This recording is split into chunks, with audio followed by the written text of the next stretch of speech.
Aside from styling, comfort's really good. It's a very comfortable vehicle. Now, it's not quick. Hey everyone, it's Ben Hardy here, and in today's video, we're going to be going over the all-new 2022 Mitsubishi Outlander Sport. First and foremost, so a huge shout out and thank you to the Southtown Mitsubishi here in Utah for giving me some time with this Outlander Sport. I'm going to put a link to their inventory in the description down below. They have the new Mitsubishi product and then also a ton of awesome pre-owned inventory like that Rivian R1T, so definitely check them out. And then on a side note, if you want to save time and money the next time you purchase a car, link to my car buying guide in the description down below as well. Let's get into the video.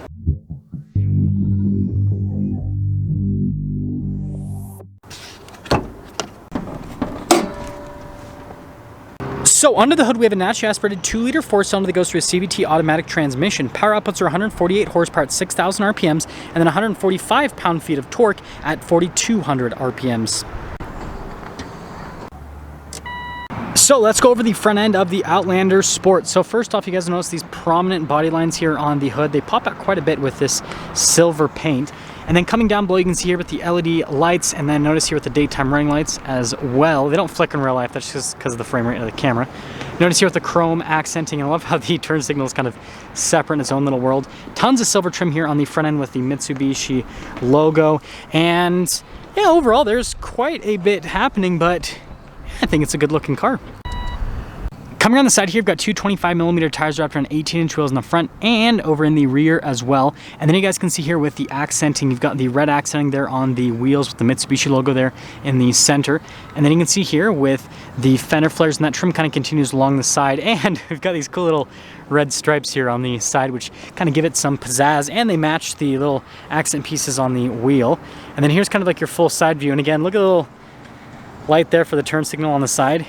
Pretty interesting. Now here's our key fob. We have the Mitsubishi logo there on the back, and then we have our unlock and our lock function. Pretty simplistic. Now as for the hatch, you just press a button and it's a hydraulic setup, so it will do most of the work for you. You guys can see here built-in cargo cover, and then notice here on either side with the storage space, and then you can see the spare tire underneath, and we'll put that back into place. Yeah, overall pretty practical. When you're done, they do give you this nice handle so you can just throw it into place. Now finishing things up with the rest of the rear, you guys will notice here with the distinctive taillights, I think these actually look really cool. Notice we have our little 4-wheel drive sticker, Outlander Sport there on the other side. And then notice that the exhaust tips aren't super prominent to make it so that this looks a little bit cleaner from a design perspective. Now here is the door panel. You can see here with the cloth trim on the bottom portion. Then the rest of it, you know, pretty basic from a material standpoint, but the benefit is it'd be really easy to clean.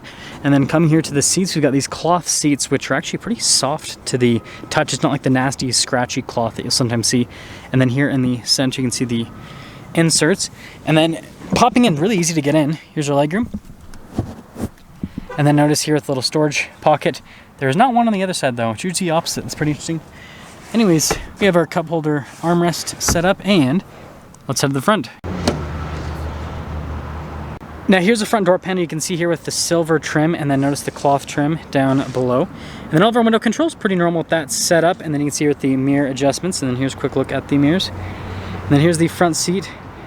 And again, notice here with the inserts there in the center, just as soft as the back seats, by the way. Seats are manually adjustable, and it says Outlander Sport. Got the pedal layout down below. And then we have this for the collision assistance and then the lane departure. Steering wheel is manually adjustable.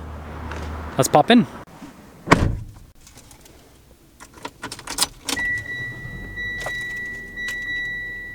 So here is the steering wheel in the Outlander Sport. Pretty basic from a material standpoint, but it has everything you need. You've got cruise control, phone controls, volume controls, turn signal light stock, and windshield wiper stock.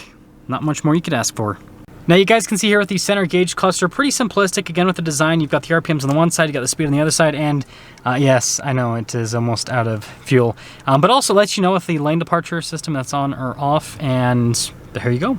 Now here's the infotainment system. First off, if we pop it in reverse, you guys can see here with the backup camera, we've got trajectory lines. They are fixed, but resolution with the camera is actually pretty decent. Now notice you can see we've got carbon fiber print all around the infotainment system area, I guess, to add some pizzazz.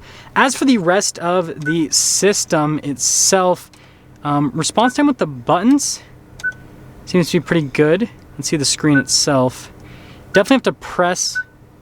It does have a plastic covering on it, but definitely have to press on the screen pretty hard. But overall, I mean, again, It's simple, right? Single zone climate down below, and then you guys can see here with the USB port and then stability control. And then notice we got our 4-wheel drive button to turn that on. I love it. It's like this giant prominent button. And actually, you can see here on the gauge cluster, it lets you know that 4-wheel drive is on. And if I press the button again, then we got 4-wheel drive lock, and then we have it off. And then here's the shifter for that CVT. You've got the parking brake right next to it, a couple cup holders, and then we actually have some pretty nice padding here in the center console. See the storage space there. And here's the glove box. And then finishing things up top, you can see here we've got a lighter colored headliner and then just a regular mirror, nothing too crazy happening with that. And then finishing things off here in terms of pricing, if you want the most up-to-date pricing, check out Southtown Mitsubishi's website in the description down below. And that's just because I don't see a window sticker on this one. So anyways, I think this is like a $20-something thousand car. Maybe I'm wrong. Let's take it out and drive it.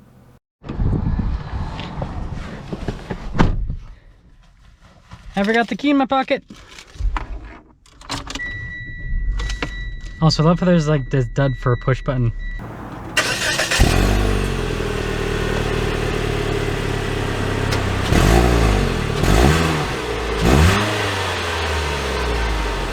Talk about visibility before we set off. Here's your visibility over the hood, both of the mirrors, throughout the rest of the rear, and set off. So we are setting off here in the Outlander Sport. I'm gonna do a pretty short drive just because fuel range is low. Now, before you guys say anything, the Mitsubishi store offered to fill us up for me for the review, but I declined because I'm always in a rush. it's just the story of my life. I'm like, I just want to film as many cars as possible. So as I've said in previous videos, we always got to risk it for the biscuit. First off, I really like these seats. They're actually very comfortable. You know, the bolstering on them is, you know, it keeps you in place, but also it's wide enough that if you're a big person, you'll fit in these seats, which is pretty cool.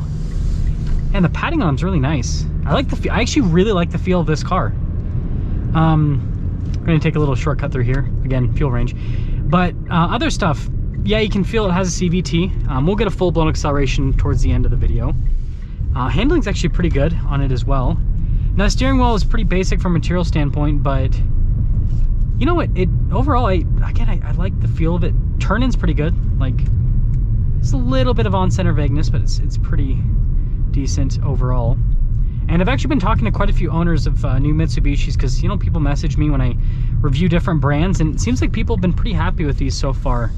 Because a lot of people have been commenting that they've been very reliable for them and inexpensive to maintain, which is good to hear. Kind of get an acceleration here. Yeah, definitely not quick, that's for sure. You aren't fooling anyone with this from an acceleration perspective, that is for sure. But handling on this is great. It feels like it's got like that lightweight, zippy SUV feel. I really like that. And you know, having a little 4-cylinder and CVT, this probably gets pretty good fuel economy. Again, I don't know what the rating is, but I'm guessing it's somewhere in the 30s. Combined, or maybe 20s actually. It's 4-wheel drive SUV, so it's probably in the 20s combined. Can never trust people in Utah with turning. Okay, so I guess that once we get up here, we'll get our last acceleration, then we'll sum things up. It'll be really funny, but also not funny, is if it like ran out of gas right when I like punch it here. So then I just like barely make it back into the store. Anyways, exterior wise, I think that Mitsubishi's done a good job with their new styling. They're sharing a lot in terms of platforms and vehicles with Nissan now. And, you know, this might be a little bit controversial to say, but I think they're doing a better job with styling than Nissan is for the vehicles they share. Aside from styling, comfort's really good. It's a very comfortable vehicle. Now, it's not quick by any means, but it's not what this is about. This vehicle is about being affordable and getting good gas mileage, which is really important in today's market. When, I mean, I just filled up my truck and it was over $5 per gallon. Yeah, I know, hurts. Yeah, I mean, like, I don't have anything bad to say about this. Like I said, it's not necessarily quick from an acceleration perspective, but it is, yeah, it's small, it's maneuverable. Like, look at this, we're doing this little turn here. Look at that. And again, a lot of people messaged me that own newer Mitsubishis, and they said that they've been very reliable for them. So I think if you just want, you know, an inexpensive, reliable commuter SUV that has four-wheel drive, so like here in Utah, it snows half the year. If you want something that you can drive in the snow and everything, I think this is a great vehicle to go for. And it has, again, everything that you need. It's got working AC, right? It has a backup camera. It's got four-wheel drive. It's a brand new car, so it's got a warranty. Like, again, it has everything that you'd want out of a new vehicle. So let me know what you guys think about the new Sport, Outlander Sport, I guess I should say. I'm really impressed, actually. I really do like this. That's gonna sum things up for our video on the Outlander Sport. Again, a huge shout out and thank you to the Southtown Mitsubishi here in Utah for giving me some time with this Outlander Sport. Check out the inventory in the description down below. I'll see all of you in the next video.